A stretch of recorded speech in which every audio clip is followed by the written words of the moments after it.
Hello, my name is Heather Cameron, and it's my great pleasure to host this segment of the Marin Women's Hall of Fame show.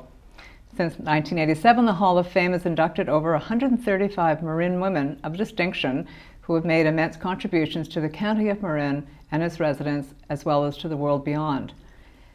Honorees have distinguished themselves in many fields: education, science, business, philosophy, and religion. Whatever the particular field of endeavor, each honoree has been a force for positive change in our community, and it's a great privilege to acknowledge and document their contributions. Today it is my great pleasure to introduce Jennifer Siebel Newsom, who is being honored in the class of 2013 for her work as a documentary filmmaker. Welcome, Jennifer. Thank you. Jennifer, congratulations first of all on your induction into the Hall of Fame. Thank you. You have so many impressive achievements to date. You've been a highly successful student, a varsity athlete, a Hollywood actress, a documentary filmmaker, a powerful advocate for social change, a wife, and a mother. What were some of your formative influences growing up? It's a great question. I would say that my parents raised me to be a leader and raised me to believe that I could do and be and achieve anything. There were no limits to my capacity and potential, I would say. And they instilled courage in me, or maybe some of it was innate, but sort of that fearlessness that, that if I believe in something, I can go for it. If I feel like something's wrong, I should use my voice and speak out. And so I credit a lot of that to my parents and sports and the people that mentored me and befriended me and supported me along the way. So this idea of being courageous or fearless has obviously been an important ingredient in success that you've enjoyed to date and all the things that you've been able to do. After graduating from Stanford, you spent some time in Central America and in Africa working in microfinance. And after that, you came back and pursued a career as an actress in Hollywood. That seems like kind of an abrupt change, but was it? Was there a through line? Well, actually between Africa and Latin America and acting, I went to Stanford Business School, so maybe that's a little bit more wild, but the drama department was right next to the business school, and I think there was something about being back on Stanford campus, and I'd always loved the arts and hadn't pursued them for various reasons when I was in college, despite wanting to. I mean, I did a little bit, I dabbled a little bit, but I think I sort of came full circle in a sense. And obviously I'm I don't know if it's the Gemini in me, but I have so many different interests. And when I was in business school, I found that even public speaking was a little bit of a challenge. I became a little bit shy and introverted in that environment of mostly men. And so I started taking public speaking classes and then got involved in the drama department next door. And next thing you knew, I was in the entertainment industry. But the real kind of circle is post the entertainment industry was when I started making social justice documentaries and started the Representation Project. And that's really where I think my world and my interests in women's empowerment, women's issues, equality and justice for all really kind of in combination with experience in the entertainment industry really kind of formed what I'm doing today and influenced what I'm doing today and why I make documentary films and run the Representation Project. Well, from what I've read, it seems to me as if your experience in Hollywood was almost a kind of an awakening. And was it a profound experience, sort of being in a position where you were aware of things that didn't feel at all right as a woman, and as a professional, and so you switched places and got in front of the camera. Yes. Or behind the camera, right, exactly. So yes, definitely when I was in the entertainment industry, I noticed the inequities and the injustices of women in front of the camera, and then started to notice the underrepresentations of women behind the camera. And really, I always thought I liked being directed. I never saw myself as a director. I knew I could produce because I could raise money and I could organize and project manage, but I never really saw myself as an actual director. And I think the kind of excitement from all of these different experiences is that I was able to obviously take a leap and get into not just writing and producing, but also directing. And so, everything that I've sort of learned and experienced along the way all kind of came together. But it's so impressive to think that you would have said, I'm going to make my own film. Yeah. From having never made a film, I mean, Yeah. you've been involved in the film business, but to take that next step strikes me as really remarkable and incredibly impressive. What was the experience like making that first documentary? Did you have some surprising moments or learn some things that you hadn't expected to learn? Sure. I mean, the cards were stacked against me. I mean, a lot of people, including funders, family, and friends, all were like, "Who are you to be making this film? Yeah. This film has been made before." And we've achieved parity in the United States. We have bigger problems overseas. All these things sort of came to fruition, and really challenged my confidence and my self-esteem. But again, I think maybe there's a stubborn streak in me. I knew that something wasn't right, and I'd experienced it myself firsthand in the entertainment industry, and not enough people were speaking up and out about it. And so I saw this film as an opportunity to do just that. Were you surprised that the film was so well received, that it seems to have really touched a nerve?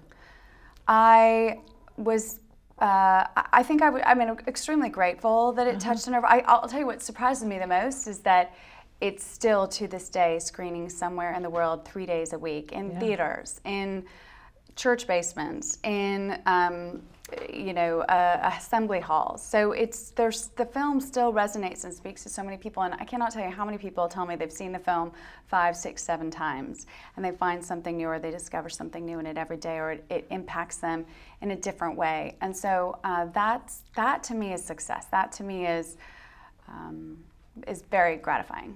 I would think it would be incredibly gratifying. And since the success of Misrepresentation, you've been involved in numerous other film projects, I understand.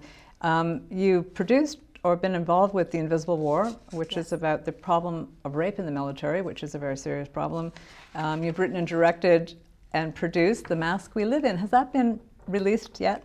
Yes, so The Mask You Live In was my next directorial film about basically looking at the boy crisis in America and how we're socializing our boys and ultimately how we're failing our boys. And that film has had sort of a slow trickle release. We've been in theaters and semi-theatrical settings, in schools. But we've delayed the more sort of mainstream and some of the digital releases for 2016. Well, what caused you to switch from the problems of girls' experience in our culture with the pervasive and pernicious media representation to the problem that boys experience in our culture? How did you sort of get involved with boys? Well, so if you really take a step back and think about it, we live in a masculine culture. We live in a masculine dominated value, a society where our values historically have been have kind of derived from sort of the masculine and more extreme masculinity. And so misrepresentation really was sort of a look at American masculinity's impact on our women and girls. Mm-hmm. The masculine is really American masculinity's impact on our boys and men. And then right now I'm currently working on a film titled The Great American Dream, which looks at American masculinity's impact on society at large. So we're sort of unveiling in a very in a thoughtful way sort of the impact of American masculinity on all of us. So what does the Great American, is it the Great American Well, it was the Great American Lie. Yes, that's what, But now it's sort of the Great American Dream. I'm playing with the titles. I'm not sure yet. It's not complete yet. But yes, go ahead. But it's a sort of the common theme throughout sort of a trilogy in a sense. These Yes. three films form a unit together, and it is Yes. really about the problem of this sort of is that the word, masculinization of our culture? Sure. And the effect it's had on everybody, really. Right, and it's not healthy masculinity. It's the extremes, the sort of more toxic masculinity that's about power, dominance, control, and aggression at the expense of empathy, care, and collaboration. So we're just trying to kind of awaken people's consciousness to their subconscious and to how they've all been socialized and how this socialization has been institutionalized, and why it's so hard for us as a society to move forward to places where you see more equality, where there's more peace, where our education system, care and caregiving, where they're all embraced or treated equally with respect to, say, war and criminal justice and all the ways that we sort of masculinize the various systems. Well, the other film I gather that you've also been involved with as a producer is the hunting ground, Yes. which is about the really very serious problem of rape on college campuses in the United States. So do you sort of see all of the work you're doing in film, not only as a director but also as a producer, seem to deal with the problem, the core problem of this masculine way that we sort of think about things in our culture? Right, yes. So definitely there's a strategy behind getting involved with all these films, aside from the fact that I absolutely love Kirby Dick and Amy Ziering, the film's director and producer. But, all of these issues are entwined, and they all have to do ultimately with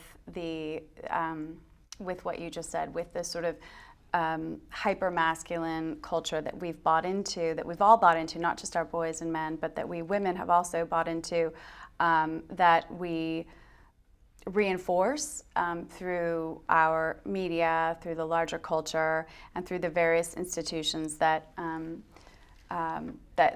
we thrive on in this country. And so it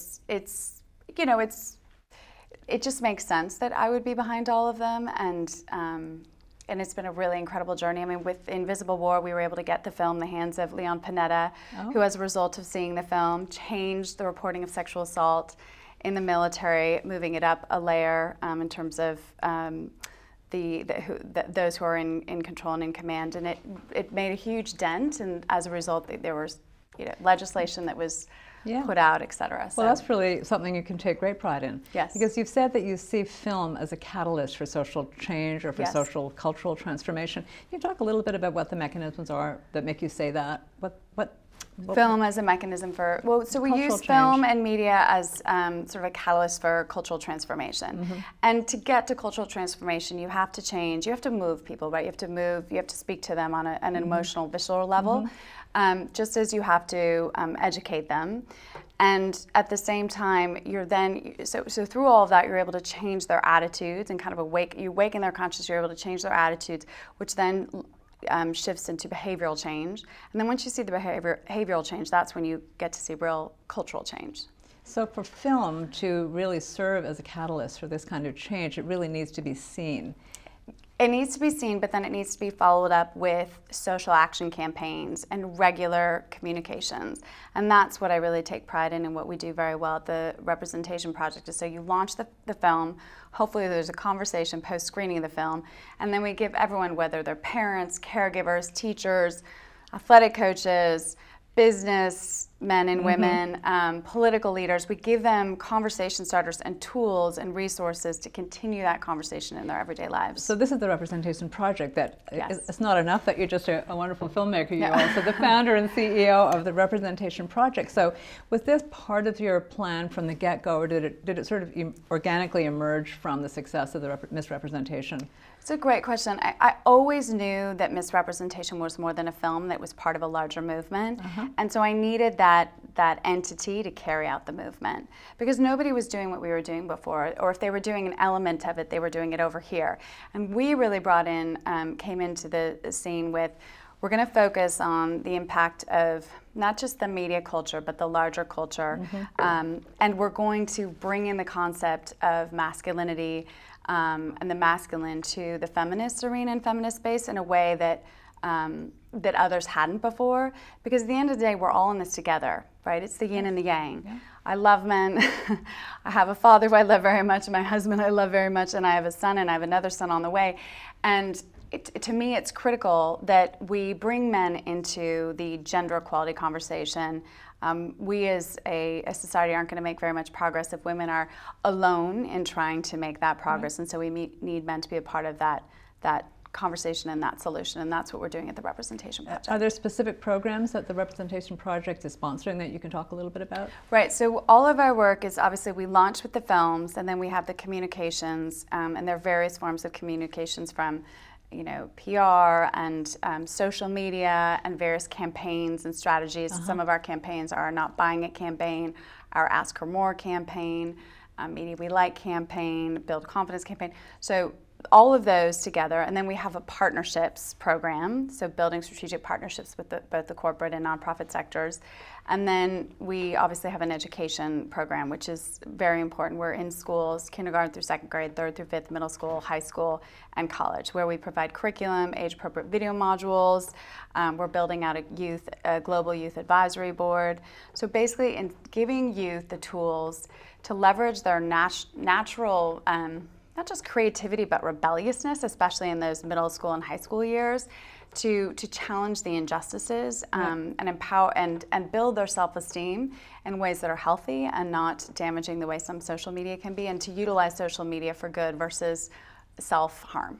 Right, and you also give people permission in a way to have the conversation that they might not have felt they had permission to have in the past.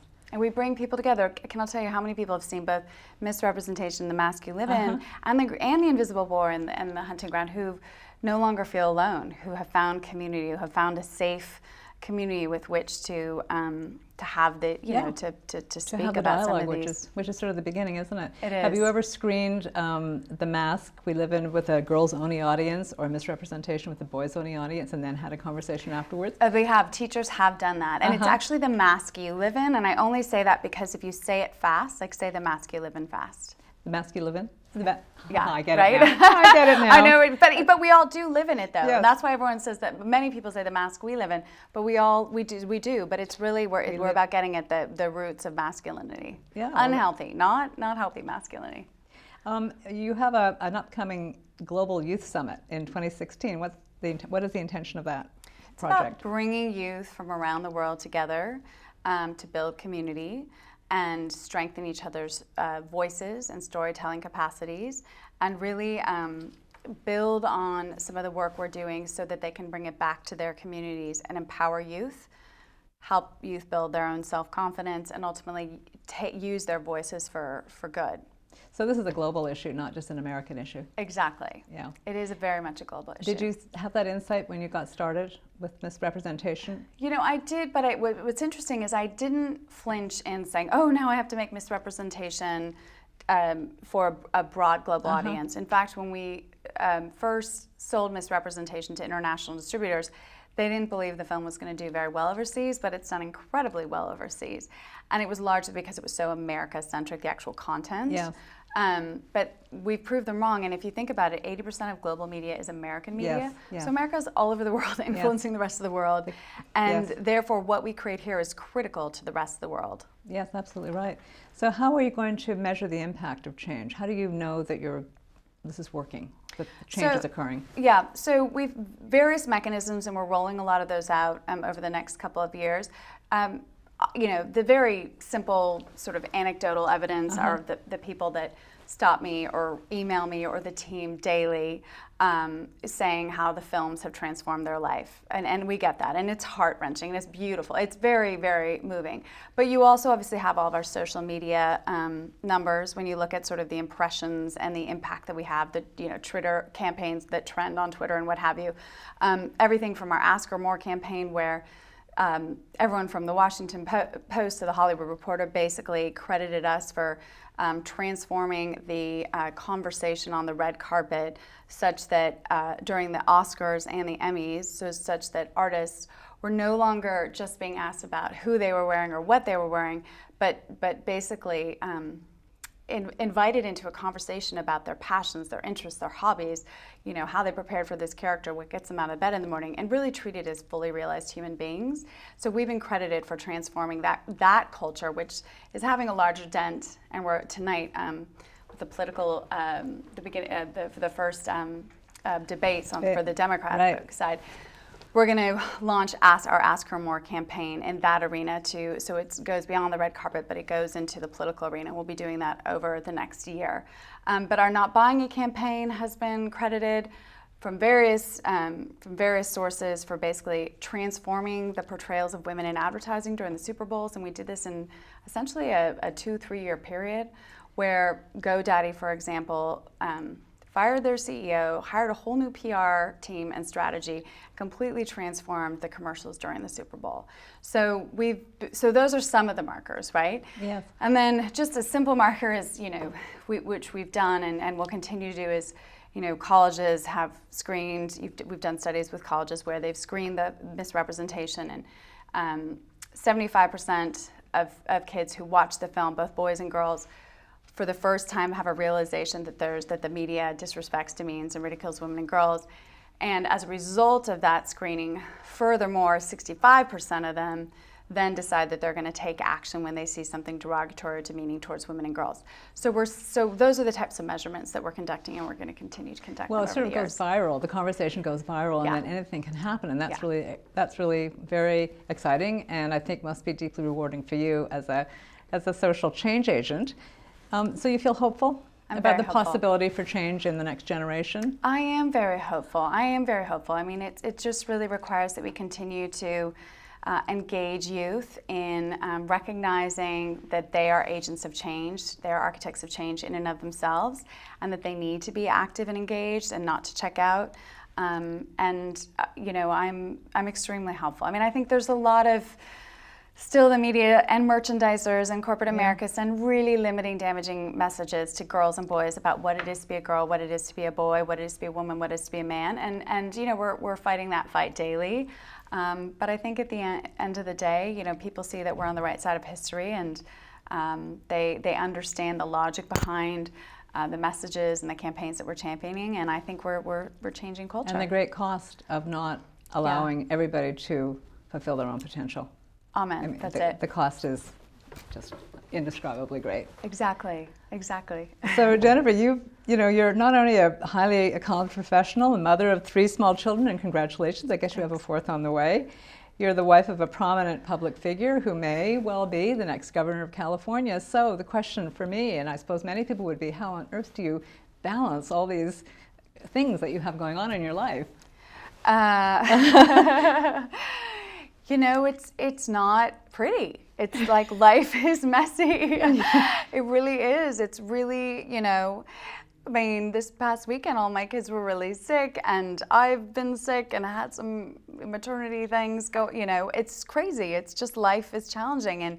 And I think I'm just, I'm comfortable riding through the storms. I know that everything's a phase, that life is fluid, and that we'll get through it. And certain moments and days are tougher than others, but I try and laugh at myself every once in a while. Well, this is another big area of important conversation for people to have, and not to feel they need to be absolutely perfect. Yes, yeah. Right. And I do think as a society we have to do more for women. I mean, it takes a village, and part of that village is other women giving up, making sacrifices to help you as a woman achieve or fulfill your dreams or your aspirations. And so I think there's more that we need to do as a society to support and value women of all walks of life. And none of us can really do it on our own. It really requires partnership, and I mean that's another sort of theme of the work that we're embracing, the need to obviously build partnership, but also the need to value the individual and self-care and value that as a society. Yeah. We don't place enough value on care and well-being. We place so much more on external factors like wealth and power. All those masculine yes, attributes. Yes, there you got it, right? That's exactly it. If you had all the little girls and boys of the United States listening right this minute, what would you tell them? I would say to believe in yourself. I would say comparison is the thief of all happiness, and just to stay focused on yourself and learn from others and be inspired by others, but be your own best friend. Trust your gut and trust your instincts and work hard. Just so. Those are wonderful and inspiring words, Jennifer. On behalf of the YWCA and the Marin Women's Hall of Fame, please accept my gratitude for the work you're doing. Thank you. In not only the Marin County, but the United States, the world at large. So you have much to be proud of, and all best wishes for your successful future endeavors. Thank you so much. Thank you for tuning in to the Marin Women's Hall of Fame show. The Hall of Fame is a program of the YWCA of San Francisco and Marin. Please plan on joining us at our annual induction, the last Thursday of March at Peacock Gap in San Rafael. Thank you. Thanks, Jennifer. Thank you.